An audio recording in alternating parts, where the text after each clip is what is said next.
Ladies and gentlemen, welcome to another episode of the podcast. I'm your host, Chris Collier, Conquer with Chris, the podcast you don't want to miss. Today I have a very extremely welcomed guest, Patrice Bilyeu. Patrice, welcome to the show. Thank you very much, Chris, for having me. It's my pleasure. Tell me a little about yourself, where you're located, and what you do. Yeah, all right. So where am I located? Actually, it's a new location, so it's a good question. It just happened. South Florida became my home again. That's where I moved from Paris many years ago, but I used to live between Beverly Hills and New York. But COVID happening, I had to regroup and really concentrate on what was the next priority, and living with the quality of life and all, South Florida became my new home. And what I do is started out with fashion. I actually really morphed it into a book. The second book is about to come out, and it's really all about branding and image. So that's really what I'm doing, helping global leaders, thought provokers to help understanding the alignment between emotions and appearance, giving the branding and the message they convey. Oh, man. And I'm sure you didn't come out the gate as a branding and apparel or fashion expert. It That's took right. you years to develop that, I'm sure. Yes, that's exactly what it is. It started out, like I said, with hair. Actually, really was what I did, working with runway models. And then when I moved to the US, I hired my PR in Beverly Hills to build my brand, and helping A-listers and celebrities on the red carpet really became the whole make me beautiful. But make me beautiful is really no meaning, because beauty is in the eye of the beholder, but it's more about what do you want to tell the world? What do you want to convey? What do you want them to remember when you walk into the room, when you walk on that red carpet? What do you want them to, take away with? What do you want them to part with? What idea of yourself? And so you said you started with hair, and then it became the whole image. Then it came, I guess you were personally branding each of your runway models at some point. And so how did that come about? What kind of training did you have to go through, or what kind of coaching did you go through to help you produce that for yourself? All right, well, that's a good question. You see, I was always very aesthetic. I was about perfection. I was about knowing and understanding intuitively beauty and what everything together puts an image together, where it's like, yes, I get the point of view, I get the focus. And I always loved psychology, which I studied on my own, to really understanding the mechanics of the brain and how everything really comes about. But again, Hollywood is really what got me to force me into understanding my gift, because yes, helping someone with appearance is one thing, and telling you, okay, wear this and that. It looks good. Go on the red carpet. You're going to make it, on the best list dress. It's one thing. But not knowing to make it with purpose, only experience reminded me of my gift, because it really became where people would say, how do you do it? You always nail it. And I didn't know how I was doing it. I just knew that the message had to be clear the moment you walk into the room, because that is the nanosecond you only have to make a life-lasting impression. And that's really where it's at. So actually, I would say the best school was years of experience. Gotcha. So in your evolving of yourself, Mhm. you said you studied psychology on your own, and you have experience, and you got reminded by Hollywood about how important it is. So for someone just starting out, or someone who wants to start out, how would you recommend they go about that, so they can get that experience, they can get that exposure, they can get that understanding, and that study on their own? Yes, that's a great question, because actually everybody think that the branding is a quick fix. You get me? And that was my struggle for so long, to really understanding the psychology of appearance, because branding is emotion. And it's really what you convey to make somebody feel something. That's why in an advertising, either you're hungry or you want to go on vacation, because it gives you that feel and that emotion immediately, intuitively, if it's well done for the destination the branding is going about. Now with someone, often they think too much is the quick fix. I'm going to tell them, wear this, do that, your body posture, your voice pitch, you win. No, I need to know who you are in the core of you and what patterns of behavior have you been developing since you're a kid, because the same mistake you're repeating over and over, because we are all the product of childhood. Therefore, we need to deconstruct it, understand it by my one-on-one coaching program, to knowing now you know who you are. Now we can align it with what you're going to wear and your style and your way of speaking, and all about to align everything. So now you can convey the proper message when you're out there. Wow. Wow. So what I hear there is like, just like we've talked about in other other programs that we've been a part of, is that we typically have a cyclical way of thinking, a cyclical way of acting. We act the way we did since we've been kids. We've might have made it more adult-like or made it more mature, but we're still repeating the same processes. So when someone has a process that needs to be broken or corrected, how do you go about doing that? Well, you see, this is the thing. Society has made you broken, or we need to fix it. I always tell the client, I'm not here to make you someone you're not. We're going to make you shine out. And no one, I mean, we say we all broken. Yeah, we all bring luggage with us in a certain way, emotionally speaking. But it's really not about fixing something. It's about knowing, well, you want to portray that particular person, but you keep repeating the same thing. It's like you want to lose weight, but you keep eating bad food or not going to the gym. That's sort of the same principle. So where I go about is really knowing, all right, let's observe. And by obviously the technique I have been developing over the years, it's really knowing how to make the person themselves getting their own aha moment to saying, oh my God, this is what I do. Oh, this is fear that's feeding what I do. Or it's, you know, a lack of something. And that's really what we go. It's not about saying, hey, you're broken, I'm going to fix you. It's about saying you are going to understand fully who you are. And then intuitively, you're going to know how to present yourself to the world. Wow, that's great. I'm a junkie for a cult area of, and people think, some people don't like it, some people do, it doesn't matter. But pro wrestling, right? They take the guy or girl's personality and they turn up a certain part of their personality to about 100, right? So like if they're aggressive, now their aggressiveness up times 100, and it comes across really strong. So I think what you're trying to say is you just turn that dial up for that person on the areas they want to portray or give out, and that itself overcompensates for the area where they may be weak or they may not have such a strong showing. Yeah, no, absolutely. Everything is branding. I don't care if it's sports. I don't care. Whatever it is, everything is branding. And that's really what I'm getting together now. I'm actually finishing preparing the launch of my second book and the coaching programs, which will have several tiers, to really understanding everything around you is branding. Your own home. When somebody walks into your home, they know who you are just by taking a look. Intuitively, they know who you are. The car you drive, the cleanliness of your car. It's going to say so many things about you. Everything is like that. The example you just gave, of course, it's the show. It is all about branding. Whatever it is, with the hair, the outfit, the color of the outfit, the attitude. And yes, same thing in the street. My clients, yeah, they might want to show more of this or that aspect. So we need to understand it, deconstruct it, build it back up together. So now we understand the foundation, and now we have something solid to work from and with. Wow. Wow, wow, wow.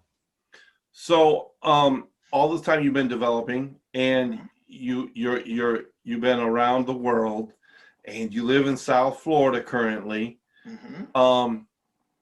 What's your goals for 2021? Well, 2021 is about the corner with launching my new book, Mind Your Impact, Style Interventionist. And it's about the coaching programs, like I was saying, that we are like literally about a month away to have everything done together for the launch. And that's really what 21 looks like. It's really all about making a difference, helping people to finally understand that reality TV has confused you enough, and social media is creating this chaos in your head. And instead of looking at it like resources, it's actually managing to lose people even more, trying to copy someone. I'm not me. I don't know who's me. Oh, maybe if I copy her, I copy him, I'm going to be me. No, it's about resetting the clocks to saying, no, you're good enough. It is definitely a self component, a self development component to it, and saying, no, let's work with what you have and let me carry you through the journey of branding.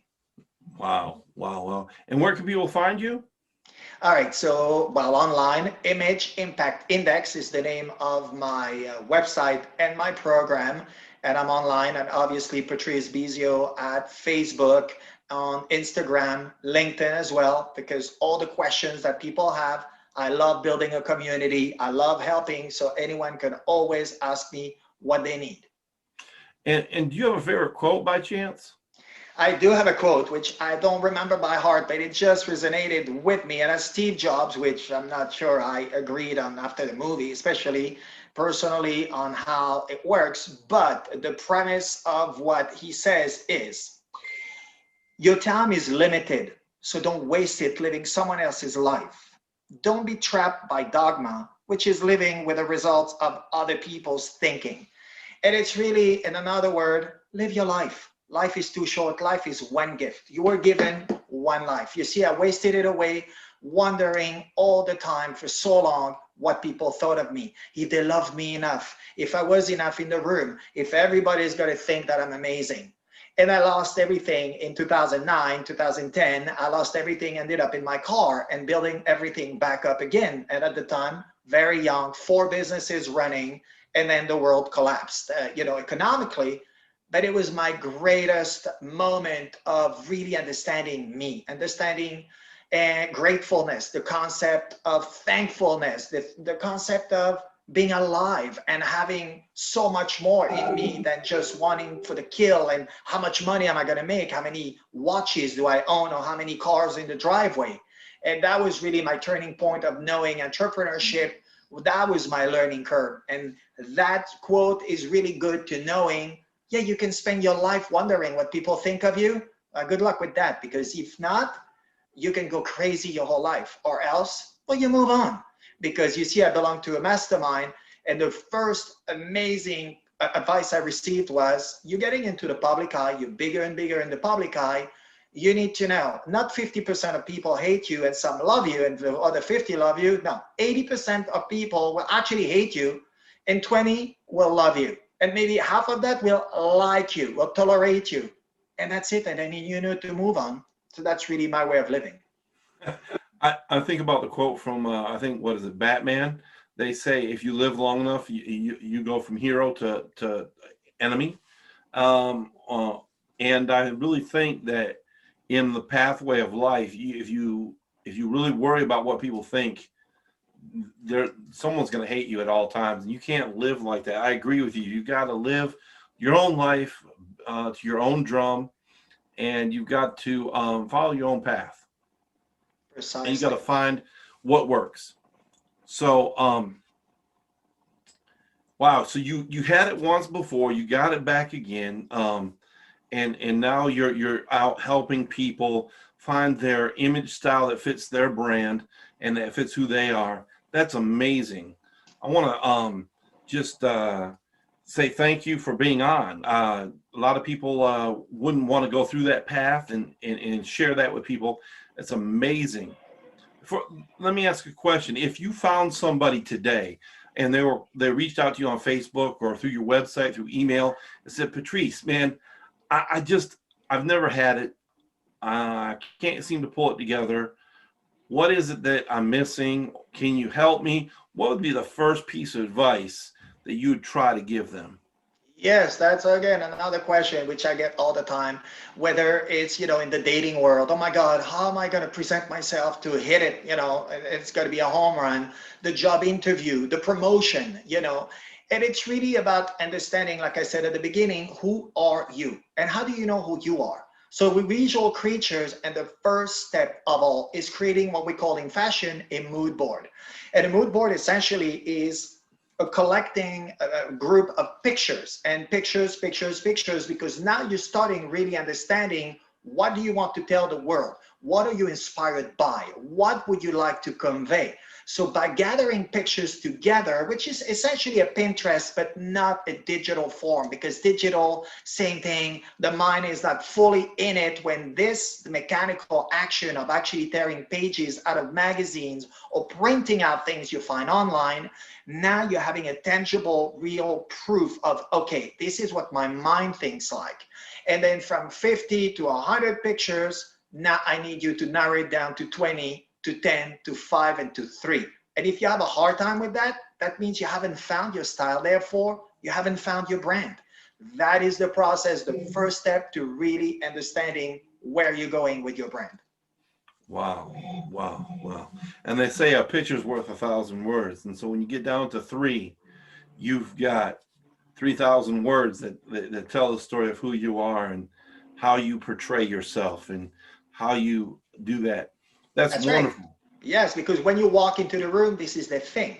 Nobody knows your credentials. Nobody knows your education. Nobody knows your level of intelligence, of kindness.